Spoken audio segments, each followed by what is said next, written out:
છે, અધિકાર સમજીને ભગવાને ભક્તિ આપી છે. જે બિન અધિકારી છે એને ભગવાનની ભક્તિ ન મળે.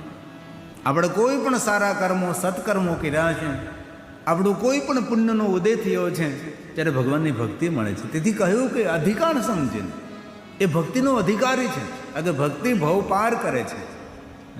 તેથી ભગવાને અધિકાર જોઈને કુંભજ ઋષિને ભક્તિનું દાન આપ્યું છે.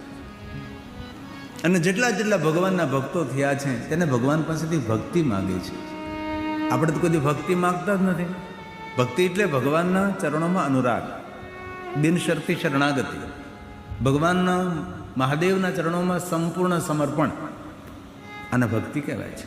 કોઈ રાવ નહીં, કોઈ ફરિયાદ નહીં, સુખ મળે દુઃખ મળે હંમેશા હસતો રહે છે.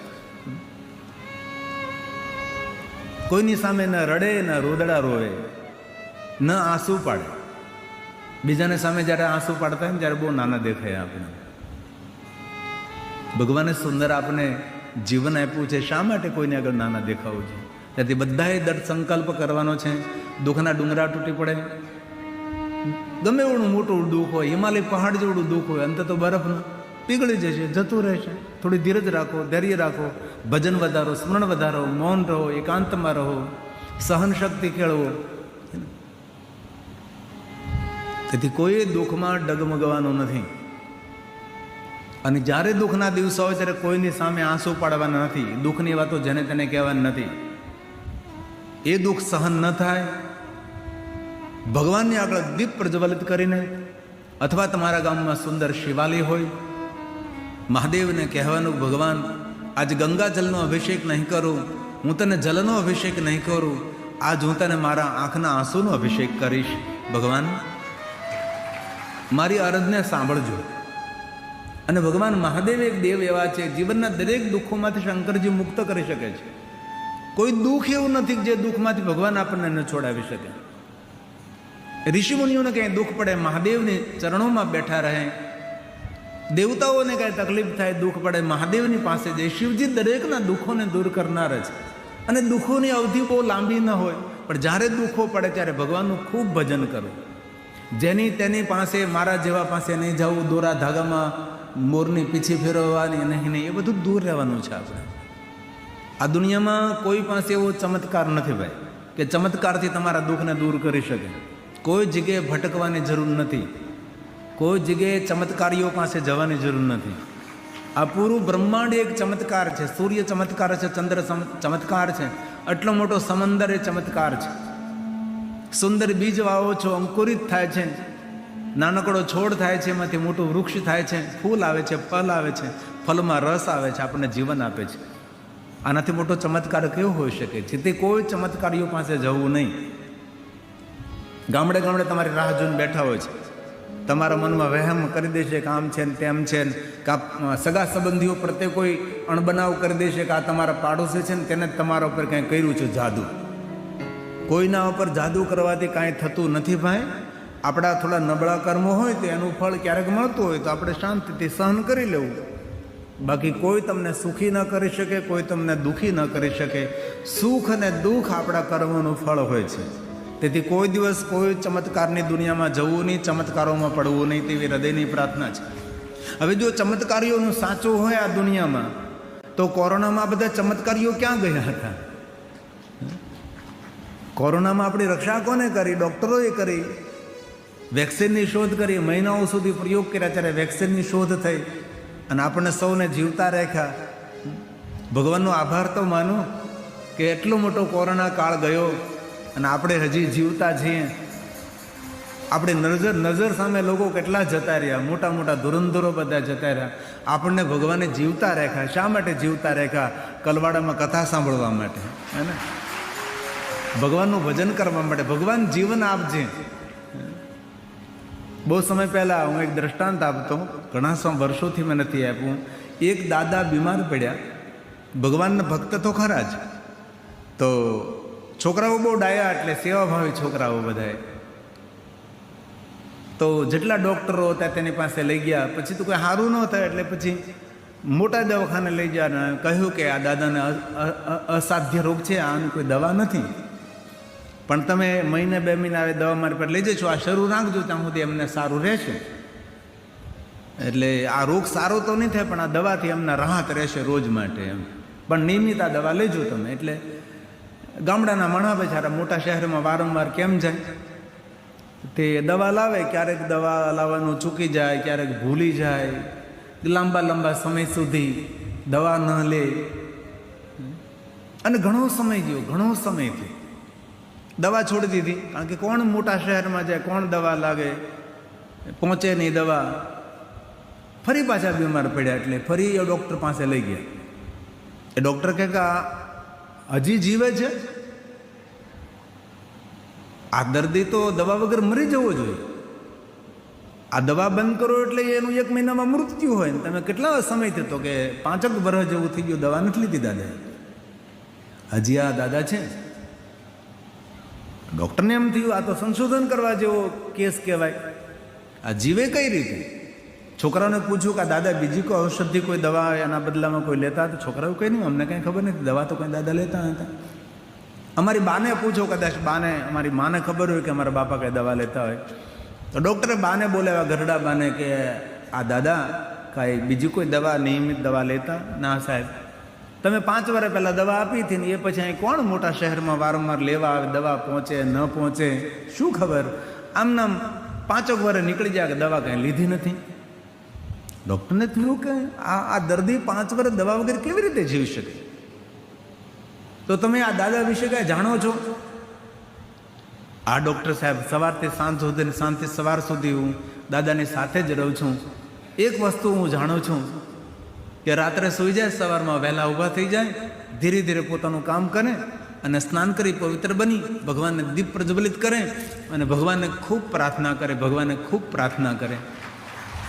અને એટલા ભગવાનની સામે રડે કે ભગવાન મને આજનો દિવસ આપજે હો, મારે તારું ભજન કરવું છે.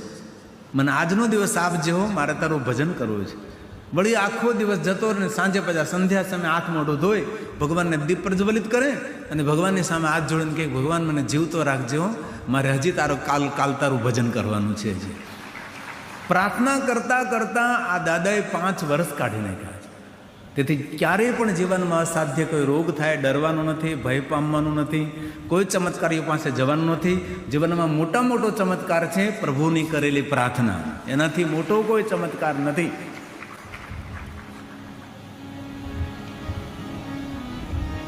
અધિકાર સમજીને ભગવાને ભક્તિ આપી છે. થોડા દિવસો માટે ભગવાનને રોકાણ કર્યું છે. શા માટે? કારણ કે સાધુ પુરુષ, સજ્જન પુરુષની સાથે રહેવાથી ઘણું બધું શીખવા મળે, ઘણું બધું જાણવા મળે.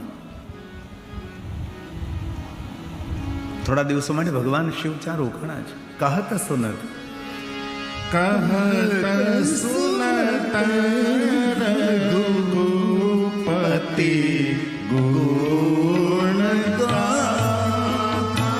વાર્તાલાપ કર્યો, સંવાદ કર્યો. કહત સુનત રઘુપતિ ગુણ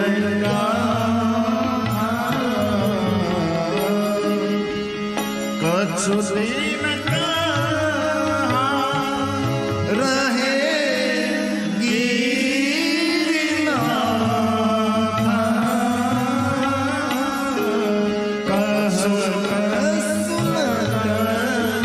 મહાદેવનું નામ છે ગિરિનાથ.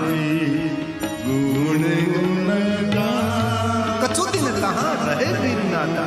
શિવજીનું નામ છે ગિરિનાથ. અમે દેવસરમાં ગિરિનાથ મહાદેવનું શિવાલય બનાવ્યું. અમારા દેવસરથી અશોકભાઈ આવેલા છે, અશોક પટેલ. એનો છોકરો લંડનમાં છે. એમને તો પ્રતિજ્ઞા લીધી છે ને 2019માં ને 2029માં.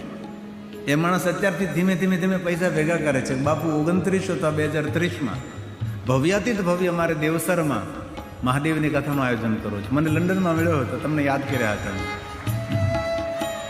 વર્ષો પહેલાં કથા કરી હતી. વિશ્વકર જેવું થયું છે, ક્યાંક વધારે થયું છે, બહુ વર્ષો થઈ ગયા. દેવસરમાં, બિલીમોરણ બાજુમાં દેવસર છે. અને કથા નિમિત્તે અમે એક સુંદર શિવાલયનો પાયો નાખ્યો હતો.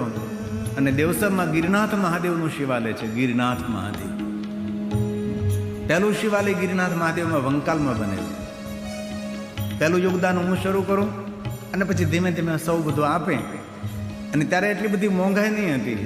₹60 થેલી સિમેન્ટ આવતી, કેમ 60 થેલી સિમેન્ટ એ સમયે. એટલે અત્યારે કેટલા 250 કે ખબર નહીં સિમેન્ટના કેટલા હોય અત્યારે.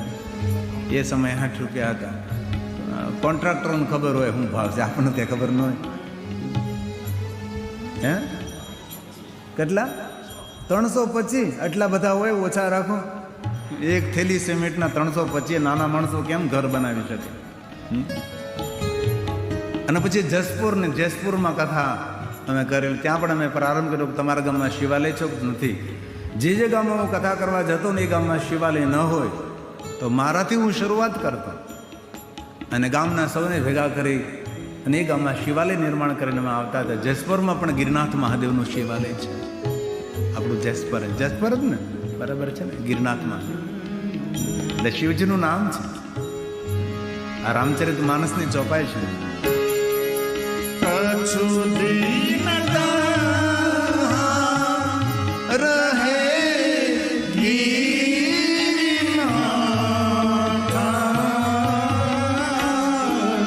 કछु દીનતા રહે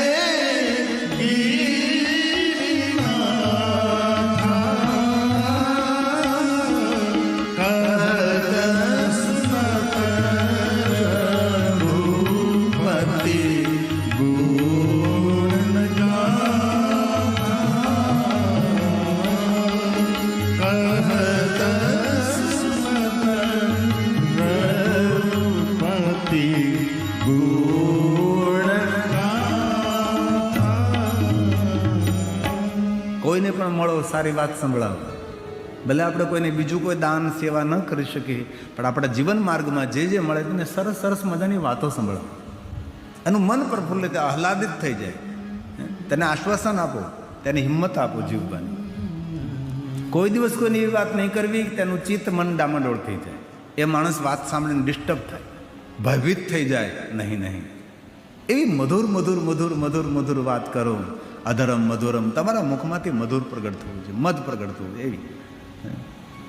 અંતે તો ભગવાન મહાદેવ કહે છે, કુંભજ અમે હવે યાત્રાનો પ્રારંભ કરીએ. અને કુંભજ ઋષિએ રડતી આંખે ભગવાન મહાદેવજીને વિદાય આપી છે. આટલા દિવસોથી, ઘણા સમયથી સ્વયં શિવજી રોકાતા હોય અને કેટલો આનંદ વાર્તાલાપ થાય, સંવાદ થાય. અને પછી એ મહાદેવજી જ્યારે આશ્રમ છોડીને જાય છે, આ ભારતનો સાધુ રડી પડે છે. કોઈ સારા માણસને છોડીએ ત્યારે દુઃખ થાય, સારો સંગ છોડીએ ત્યારે દુઃખ થાય. અમને પણ જ્યારે 9 દિવસ કોઈ જગ્યાએ એકદમ હિત પ્રેમથી કથા કહી હોય, જ્યારે કથા પૂર્ણ થાય ત્યારે અમને પણ એમ થાય કે આ બધાને છોડીને અમારે જતું રહેવાનું છે. ફરી પાછા કોણ ક્યારે મળે એ ખબર ન હોય. હવે તો ઠીક છે, સારું છે કે ભાઈ વર્ષે 2 વર્ષે આ બાજુ કથા થાય અને સૌને મળવાનું થાય. બાકી તો દૂર કથા બધી જોવે છે. એક સ્વાભાવિક છે, મળવાનો આનંદ થાય અને વિખૂટા પડવાનું એક અંદરથી દર્દ પણ હોય છે. તેથી રામચરિત માનસ તુલસીએ લખ્યું છે, મુનિ સન પીતા માગી ત્રિપુરારી, મુનિ સન પીતા માગી ત્રિપુરારી, ચલે પવન સંગ દક્ષ કુમારી, ચલે પવન સંગ દક્ષ કુમારી, મુનિ સન પીતા માગી ત્રિપુરારી, મુનિ સન પીતા માગી ત્રિપુરારી, મુનિ સન પીતા માગી ત્રિપુરારી, ચલે પવન સંગ દક્ષ કુમારી. શિવ અને સતી દૂર જાય ત્યાં સુધી સાધુ આમ આંખનો મટકો પણ ન મારે, પલક ન ઝબકાવે. એ રીતે સાધુ જોતો રહ્યો. અનેક પ્રકારના વરદાનો આપ્યા છે. અને ભગવાન શિવ અને સતીએ પોતાનું વિચરણ શરૂ કર્યું છે. વનમાં જંગલ યાત્રા કરી રહ્યા હતા અને સામેથી એક યુવક, એમની સાથે એનાથી નાનું યુવક, સુંદર દિવ્ય રૂપ આવી રહ્યું છે. ભગવાન મહાદેવે જોયું અને એ સમયે ભગવાન મહાદેવ જય જયકાર કરવા લાગ્યા. અરે, જેમની કથાનું શ્રવણ કર્યું એ જ મારી સામે. ભગવાન રામજી વનમાં વિચરણ કરી રહ્યા છે. રામ અને લક્ષ્મણજી આવી રહ્યા છે. મહાદેવજી જય જયકાર કરવા લાગે છે કે ભગવાન આપની કથાનું શ્રવણ કરી અને આપનું દર્શન થયું. અને બહુ હૃદયથી કહું છું, જેને બહુ ભક્તિ ભાવથી, બહુ હૃદયથી અને અનહદ શ્રદ્ધા અને ભરોસા અને વિશ્વાસ સાથે જેને જેને કથાનું શ્રવણ કર્યું છે ને, એને કોઈને કોઈ રીતે ભગવાનની ઝાંખી થાય ને થાય. કોઈને કોઈ રીતે એ ઓળખો નહીં ઓળખો એ તમારા મનની વાત છે. ઓળખવા નહીં ઓળખવા એ તમારી માનસિકતા છે. કોઈને કોઈ જગ્યાએ અણસાર આવી જશે. ભગવાન મહાદેવને પ્રભુ રામનું દર્શન થયું. સુંદર લીલા કરે છે પ્રભુ. ત્રેતાયુગ ચાલે છે ને, જય જયકાર કરવા લાગે. જય જય જય સચ્ચિદાનંદ, જય સચ્ચિદાનંદ, જગત પાવન, અસ કહી ચલે મન ચાવન. જય જયકાર કરે. ભગવાન શિવ ઉભા ન રહ્યા, ચાલવા લાગ્યા. શા માટે ચાલવા લાગ્યા છે? તો કે ભગવાન મહાદેવને ખબર છે કે સતી અનેક પ્રકારના પ્રશ્નો કરશે. કારણ કે જ્યારથી યાત્રામાં નીકળ્યા ત્યારના પ્રશ્નો જ ચાલે છે. ઘણી વાર આપણને પણ આપણા સગા સંબંધીનો અનુભવ હોય. પૂછા જ કરે, પૂછ કર્યા કરે, પૂછ.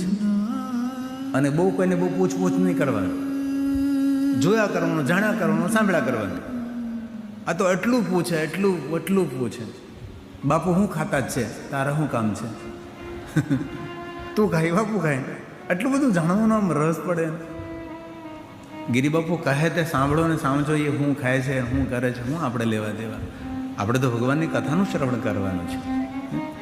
કથામાં જે કહેવાનું છે એ હૃદયની તિજોરીમાં સંઘરી રાખવાનું છે. ભીડ પડે એ વાતો બધી કામમાં આવે છે. કથામાં ત્યાં સાંભળ્યું તો હવે આ ખરેખર આ વાતનું અનુસરણ કરવું જોઈએ આપણે. સતીએ પ્રશ્ન કર્યો કે આ કોણ છે? ભગવાન મહાદેવે સમજાવવાનો પ્રયાસ કર્યો, પણ સતીની મુખની રેખા પરથી ભગવાન મહાદેવને ખબર પડી ગઈ કે સતી મારી વાત ઉપર ભરોસો નથી રાખતા, વિશ્વાસ નથી રાખતા. એક વાત કહું, વાત કહેવી એ તો કલા છે જ, પણ વાત સાંભળવી એના કરતાં મોટી કલા છે. કોઈની વાત સાંભળો ને તો આમ બહુ આદરથી સાંભળો, એની સામે ધ્યાન રાખીને સાંભળો. જો સાંભળવું હોય તો જ એકદમ આદર સાથે વાત સાંભળો. અને કોઈ પણ વાત કરો તો એની વચ્ચે કોઈ વાત કરવી નહીં. વિદેશી લોકોની આદત હોય, કોઈ વાત કરતો ને વચ્ચે કંઈ સોરી કહીને એમની વાત અધૂરી રાખીને પછી પોતાની વાત કરે. અને આપણે તો આડેધડ એવું ન હોય. એમની વાત પૂરી થાય પછી આપણી વાતની રજૂઆત કરે. ફોનમાં પણ એવું કરાય. આ તો ફોનમાં બગડાટી બોલાવે. હા આપણે બોલી ઓલો ને બોલી હા. ફોનમાં આપણે એકબીજાને સાંભળવાનો પ્રયાસ કરો. હારે બોલવો થોડું સાંભળવાનું હતું. સતીએ બહુ પ્રશ્નો કર્યા છે. ભગવાન મહાદેવે સમજાવવાનો પ્રયાસ કર્યો, પણ મહાદેવ સમજી ગયા છે કે સતીને મારા વાત ઉપર ભરોસો વિશ્વાસ નથી. મહાદેવજીએ કહ્યું જાઓ પરીક્ષા કરો, પણ વિવેક રાખજો. વિવેક હોય કોનામાં? જેનામાં ભરપૂર સત્સંગ હોય છે. બેનું સત્સંગ વિવેક ન હોય, રામ કૃપા બેનું સુલભ ના સોઈ. સત્સંગ અન્ય સ્થાનોથી ન મળે. સત્સંગ હંમેશા કથામાંથી મળે, ભગવાનના સત્સંગમાંથી મળે, ધર્મ ગ્રંથોમાંથી મળે છે, સાધુ પુરુષોના સંગમાંથી આપણને વિવેક મળે છે. અને જો આપણા જીવનમાં ભરપૂર વિવેક હશે તો દુનિયામાં કોઈ ક્ષેત્રમાં આપણે પાછળ નહીં રહીએ. કોઈ પણ ક્ષેત્ર હોય એની અંદર હંમેશા તમે સફળ થશો. અને જીવનને સુખરૂપ જીવવું હોય તો ખાણીનો વિવેક, ખાવામાં વિવેક રાખવાનો, પીણીનો વિવેક રાખવાનો. ફ્રીજનું ઠંડુ પાણી પણ નહીં પીવાનું. ઠંડા પીણાની વાત તો એક બાજુ જ રહે. ઠંડા પીણા પાચન શક્તિને એકદમ તદ્દન ડેમેજ કરે છે. ફ્રીજનું ઠંડુ પાણી પણ પોઈઝન, જહેર કહેવાય.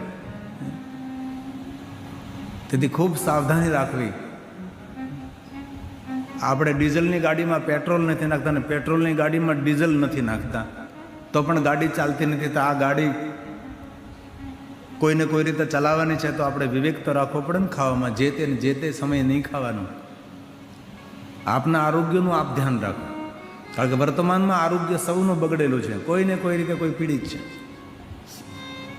25-30 વર્ષના 35 વર્ષના દીકરા દીકરાઓની એસિડિટી થાય, શરમ આવવી જોઈએ. ગેસ થાય, શરમ આવવી જોઈએ. આ ઉંમરે 25, 30, 35, 40 વર્ષની ઉંમરે, 50 વર્ષની ઉંમરે તો પાણા ખાવ ને તો પચી જવા જોઈએ. એવું આરોગ્ય હોવું જોઈએ. અને બદલે નાની ઉંમરમાં તમને આવું બધું થવા લાગ્યું. નાની ઉંમરમાં ડાયાબિટીસ થઈ જાય, એન્ઝાયટી થાય, હતાશા નિરાશા થાય, ઉદાસીનતા થાય, તણાવગ્રસ્ત જીવન. અને એક વાત ખૂબ યાદ રાખજો, સવારમાં બહુ ગરમ પાણીથી નહીં નાહવાનું. ખાલી આમ હુંફાળું પાણી હોય, થોડું આમ ઠંડી જાય એટલે એવા પાણીથી નાહવાનું. બહુ ગરમ પાણીથી નાહવાથી માણસ ધીરે ધીરે હતાશ થઈ જાય, નિરાશ થઈ જાય. એટલે અતિશય ગરમ પાણી, ધુમાડા નીકળે એવા પાણીથી નહીં નાહવાનું. ખાસ ધ્યાન રાખવાનું. અને જ્યારે નાવ ત્યારે નખમાં કોઈ જગ્યાએ સાબુ ન રહે તેની કાળજી રાખજો. એનાથી પણ એન્ઝાયટી થાય. આ બધું ભણ્યો છું એના ઉપર. આપણે સરખી રીતે નખ સાફ ન કરી તેની અંદર સાબુ રહી જાય, પગની આંગળીઓની વચ્ચે સાબુ રહી જાય તો એ બહુ જ નુકસાન કરે. અને તમારા વાસણ ધોવો છો, એ વાસણની અંદર જે કેમિકલ છે એ પણ શરીરને બહુ નુકસાન કરે. તે પણ વાસણ ધોવામાં ખૂબ કાળજી રાખજો, ખાસ ધ્યાન રાખજો. હંમેશા દરેક વસ્તુથી આપણી સાવધાની હોવી જોઈએ. ભગવાને કહ્યું કે વિવેક રાખજો, પણ વિવેક કોનામાં હોય ભાઈ? સત્સંગ હોય તો. સતી ગઈ છે સીતાનું રૂપ લઈ, અને પછી તો ભગવાન રામ અને સતીનો સુંદર સંવાદ છે. શિવ મહાપુરાણ ગ્રંથમાં મેં બધું જ કાઢી રાખ્યું છે, પણ અવસર આવતા એ સુંદર સંવાદનો વાર્તાલાપ કરવો છે. કે સતીએ કેટલા પ્રશ્નો પૂછ્યા રામજીને, રામજી તેનું નિવારણ કેવી રીતે કર્યું છે. અને પછી તો પ્રણામ કરીને આવે છે મહાદેવની પાસે, ને મહાદેવે પૂછ્યું કે તમે પરીક્ષા કરી? તો આજે સતી જૂઠું બોલે છે મહાદેવની સામે. જૂઠું. સત્યમ શિવમ સુંદરમ. જૂઠું બોલ્યા છે. શું બોલ્યા? કછું કછુન પરીક્ષા લીન્હી ગોસાઈ. નહીં તો પરીક્ષા લીધી જ નથી. હું તો બસ આમ પ્રણામ કરીને આવતી રહી. કિન્હી પ્રણામ તુમારી ના. આપે જે રીતે પ્રણામ કર્યા એવી રીતે હું પણ પ્રણામ કરીને આવતી રહી. કિન્હી પ્રણામ, હું પગે લાગીને આવતી રહી છું. પણ મહાદેવજી સમજી ગયા કે સતી મારાથી છુપાવી રહ્યા છે. ભગવાન મહાદેવજી સ્વયં મનોમન સતીનો ત્યાગ કરે છે. બોલ્યા નથી મહાદેવજી, પણ દ્રઢ સંકલ્પ કરી લીધો. હવે સતીને પત્ની રૂપે હું નહીં સ્વીકાર, કારણ કે સીતાનું સ્વરૂપ લીધું છે. દેવતાઓને ખબર પડી ગઈ, જય જયકાર કરવા લાગ્યા. સતીને મનમાં સંશય થયો કે આ કાંઈ ઘટના નથી બની, શંકર ભગવાનની જય જયકાર કરવા લાગ્યા છે. આખું આકાશ ગુંજવા લાગ્યું. ભક્તિ કરે પાતાળ મેં પ્રગટ ભઈ આકાશ, દાબી દૂબી ક્યું રહે કસ્તુરી કી દાસ. ભક્તિ દેખાડવી ન પડે. પાતાળમાં બેઠો બેઠો કોઈ માણસ ભક્તિ કરતો હોય ને તેને ઉર્જા ફેલાવા લાગે, તેની ઉર્જા વધવા લાગે છે. આખું આકાશ ચલત ગગન ભય ગીરા સુહાય, મહાદેવનો જય જયકાર થાય છે. સતી વારંવાર પ્રશ્નો કરે. મહાદેવ કહે આપણે કૈલાસમાં જઈએ અને ત્યાં જઈને આપણે વાર્તાલાપ કરશું. શિવ અને સતી કૈલાસમાં પહોંચે અને સતી મહાદેવને પૂછે. એ પહેલા તો ભગવાન શિવજી ધ્યાનમાં બેસી ગયા. ભગવાન 87,000 વર્ષ વીતી ગયા. અંતે સતીએ કહ્યું ભગવાન મેં કઈ ભૂલ કરી છે, ક્ષમા માગી છે. આમ સતી ક્ષમા માગી. એ સમયે ભગવાને નેત્રો ખોલ્યા છે અને સતીને કહે છે બિરાજો, હું તમને સુંદર સુંદર કથા સંભળાવું. અને ભગવાન શંકરજી કથાનો પ્રારંભ કરે છે. હવે મહાદેવજી કથા ગાય છે. સતીને મહાદેવની કથા, મહાદેવજી સતીને રામજીની કથા સંભળાવે છે. અને રામચરિત માનસ તુલસી કા લગે કહન, લાગે કહન હરિ કથા રસાલા, દક્ષ પ્રદેશ ભયે लगे कान हरि कथा रसाला दक्ष प्रदेश भये ते काला। જે સમયે મહાદેવજી કથા કહે છે કૈલાસમાં, તે સમયે પ્રજેશનગરમાં દક્ષ મહારાજ અભિમાનપૂર્વક યજ્ઞનું આયોજન કર્યું છે. વિશ્વના દરેક દેવી દેવતાઓને આમંત્રણ નિમંત્રણ છે, મહાદેવને યજ્ઞ નથી. આકાશ માર્ગેથી દેવતાઓ જાય છે. સતીએ કથામાં વિક્ષેપ કર્યો છે. મહાદેવે કહ્યું સતી કથામાં વિક્ષેપ ન કરાય, કથાની ધારાને તોડાય નહીં, દોષ લાગે. તમે કથા સાંભળો, નહીં મને કહો આ બધા ક્યાં જાય છે. મહાદેવે બહુ સરસ વાત કરી કે સતી કોણ ક્યાં જાય ને ક્યાંથી આવે છે એમાં જિંદગી બહુ નાની લાગે, સમય જીવનનો ટૂંકો પડે આપણને, તેથી એમાં ધ્યાન ન પાય કોણ ક્યાં જાય ને કોણ આવે છે. અને ઘણા આપણા જેવા માણસો પણ એવા હોય છે, આખા ગામનું ધ્યાન રાખે, કોના ઘરે મહેમાન આવ્યો ને ક્યાંનો છે ને હું લેવા આવ્યો છે ને કોણ ક્યાં જાય છે ને કોણ ક્યાંથી આવે છે. જીવન મળ્યું છે ભાઈ, દિવ્યતાથી ભરેલું જીવન છે, આપણે જીવીએ. આપણે શા માટે કોઈની પંચાયતમાં પડવું જોઈએ? આપણે કોણ શું કરે છે, શા માટે? તેથી આવી નાની નાની વાતો જીવનમાં ઉતારીએ તો જીવનમાં આપણે મોટા થઈને પૂજાઈએ. નાની નાની વાતો જીવનમાં મોટું સ્વરૂપ આપે. વારંવાર સમજાવવાનો પ્રયાસ કર્યો ન માને. મને કહો કાયો જાય છે. શંકર ભગવાન કે તમે કહે હું તમને કહીશ તો તમને બહુ દુઃખ થશે, નહીં મને કહો કઈ બાજુ જાય છે. ત્યારે ભગવાન મહાદેવ સ્વયં કહે છે આપના પિતાને અભિમાન આવ્યું છે, બળ અધિકાર દક્ષ જબ પાવા. અભિમાન નહીં, અભિમાનની માત્રા વધી ગઈ છે. મહાદેવ બોલ્યા સતી સાંભળો, बड़ अधिकार दक्ष जब पावा अति अभिमान हृदय बड़ा। સ્વયં મહાદેવ बड़ अधिकार दक्ष जब पावा अति अभिमान हृदय बड़ा। આપના પિતાને અભિમાન આવ્યું છે, અભિમાન બધું વધી ગયું છે. તેથી મારું અપમાન કરવા માટે યજ્ઞ થયો છે, આપણને નિમંત્રણ નથી આપ્યું, નથી જવાનું. મહાદેવે સમજાવવાનો પ્રયાસ કર્યો તો પણ સતી જવા માટે તૈયાર થયા છે. અગણિત ગણોને ભગવાન મહાદેવે સતીની રક્ષા માટે મોકલ્યા છે. સતી પ્રજેશનગરમાં ગયા છે. એટલા ગણો છે કે પ્રજેશનગરના દ્વારથી લઈ કૈલાસના દ્વાર સુધીની લાઈન ગણોની છે, પણ સતીની રક્ષા કોઈ કરી શક્યું નથી. કારણ કે જ્યારે મૃત્યુ આવે છે, નિમિત્ત જ્યારે હોય છે ત્યારે કોઈ રક્ષા કરી શકતો નથી. ત્યારે બસ હરિનું ભજન કરો, મહાદેવને સમર્પિત થઈ જાઓ, એમાં જ આપણું કલ્યાણ અને એમાં આપણું હિત રહેલું છે. પ્રજેશનગરના દ્વારે સતી ગઈ છે. નગરના લોકો બધા જ અપમાન કરવા લાગ્યા છે. સતીને જોઈ જોઈને મોઢા ફેરવા લાગ્યા, મોઢા બગાડવા લાગ્યા છે. સતીનો પગ ભારે પડ્યો છે. સતી પ્રજેશનગરમાં ગઈ, નગરના લોકો કહેવા લાગ્યા તમને તો આમંત્રણ નથી, વગર આમંત્રણે શા માટે તમે આવ્યા છો? બાપના આંગણે કોઈ દીકરીનું અપમાન કરી, દીકરીને કેટલું દુઃખ થાય. સતીને બહુ દુઃખ થયું છે. શિવજીના શબ્દો આવ્યા, મહાદેવે ના કહી હતી તો પણ હું આ પ્રજેશનગરમાં આવી, આ તો હળાહળ મારું અપમાન થઈ રહ્યું છે. દુનિયા બડી વિચિત્ર છે, બહુ સાવધાન રહેજો, ધ્યાન રાખજો. આ દક્ષની પુત્રી સતી જ્યારે ઘનઘોર જંગલમાં તપ કરવા ગયા હતા અને તપ કરીને જ્યારે સતી આવ્યા, નગરના લોકોએ પુષ્પની વૃષ્ટિ કરી છે, જય જયકાર કર્યો છે. અમારા દક્ષ મહારાજની પુત્રી છે, તપ કરવા ગયા હતા, તપ કરીને આવ્યા છે. આપણું કેટલું અહોભાગ્ય છે. લોકો પુષ્પની વૃષ્ટિ કરતા હતા, લોકો જય જયકાર કરતા હતા સતીનો. અને એ જ નગરના લોકો છે, એ જ રસ્તાઓ છે, એ જ બધા માણસો છે. આજે સતીની નિંદા કરે, સતીની ટીકા કરે છે, સતીને જોઈને મોઢા ફેરવા લાગ્યા છે. તેથી આ દુનિયા બડી વિચિત્ર છે. અને મારા યુવાન ભાઈઓ બહેનોને મારી પ્રાર્થના છે, આ દુનિયા માની ગોદ નથી, માનો ખોળો નથી. દુનિયા બહુ નિષ્ઠુર છે, એટલું યાદ રાખજો. આ દુનિયામાં તમારા માર્ગો કોઈ ફૂલો નથી પથરાયા. આ દુનિયાના માર્ગો ઉપર કાંટાના કંકર પથરાયેલા છે.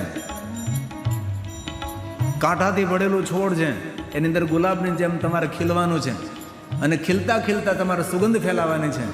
એવું સુંદર જીવન નિર્માણ આપણે કરવાનું છે. તેથી સમાજ પાસેથી કોઈ અપેક્ષા નહીં રાખવી. ઘણા સમય પહેલાં અમારે એક જામનગર કથા હતી, તો એક બહુ સારા પત્રકારો, તો પત્રકાર મને પૂછ્યું કે તમે સમાજ પાસેથી કે અપેક્ષા રાખો છો? મેં કીધું સમાજ પાસેથી કે જે અપેક્ષા રાખે તેને મોટો મૂર્ખ કહેવાય. સમાજ પાસેથી કોઈ અપેક્ષા ન રાખીએ. આપણે સમાજને શું આપી શકીએ છીએ એ આપણે વિચારવાનું છે.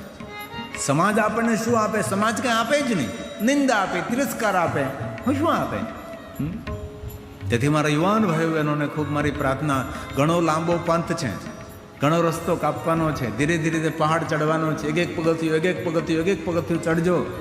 10 પગથિયાઓ ચડી, 15, 20 પગથિયાઓ ચડીને થોડી વાર વિશ્રામ કરજો. જોજો દુનિયાનો નજારો કેવી છે દુનિયા, ચિત્ર વિચિત્ર.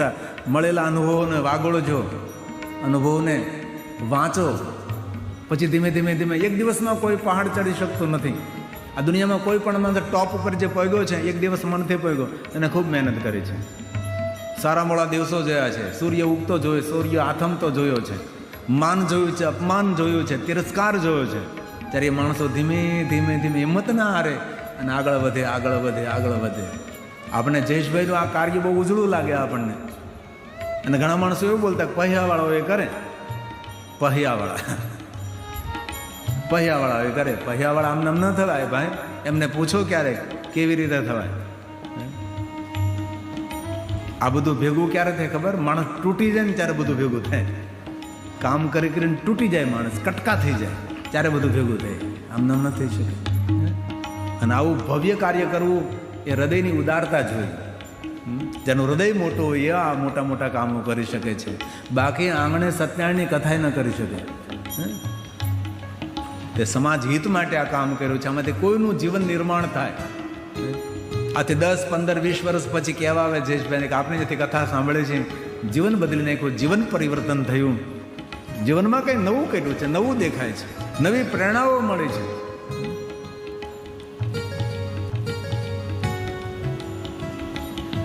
આંગણે ગઈ છે, મહેમાનો બધા બોલવા લાગ્યા, નહીં બોલવા જેવા શબ્દો